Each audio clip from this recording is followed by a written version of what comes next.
ஆஸ்திரேலியாவின் மான்செஸ்டரிலிருந்து ஹாங்காங் நோக்கி சென்ற கதே பசிபிக் விமானத்தில் பயணியொருவர் உயிரிழந்த சம்பவம் பெரும் சோகத்தை ஏற்படுத்தியுள்ளது. 51 வயதான அந்த நபர் விமானம் தரையிறங்குவதற்கு சுமார் 2 மணி நேரத்திற்கு முன்பு மயங்கி விழுந்துள்ளார். இந்த சம்பவம் குறித்து ஹாங்காங் சர்வதேச விமான நிலைய அதிகாரிகளுக்கு உடனடியாக தகவல் தெரிவிக்கப்பட்டது. விமானம் தரையிறங்கியதும் அவசர சிகிச்சை குழுவினர் விரைந்து வந்து முதலுதவி அளித்துள்ளனர். எனினும் நீண்ட முயற்சிக்கு பிறகும் அந்த நபர் சிகிச்சை பலனின்றி உயிரிழந்ததாக அறிவிக்கப்பட்டுள்ளது. விமானத்தில் இருந்த பணியாளர்களும் பயணம் செய்த மருத்துவர் ஒருவரும் அந்த நபருக்கு உடனடி சிகிச்சை அளித்ததாக கெதே பசிபிக் விமான நிறுவனத்தின் செய்தி தொடர்பாளர் தெரிவித்துள்ளார். உயிரிழந்தவரின் குடும்பத்தினருக்கு ஆழ்ந்த இரங்கல்களையும் அந்நிறுவனம் தெரிவித்துள்ளது.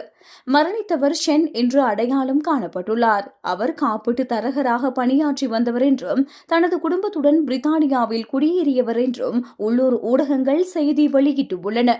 விமான பயணம் முழுவதும் உடல்நலக் குறைவால் பாதிக்கப்பட்டிருந்த அவர் தரையிறங்குவதற்கு முன்னதாக பதிலளிக்காத நிலையில் இருந்ததை அவரது மனைவி கவனித்துள்ளார்.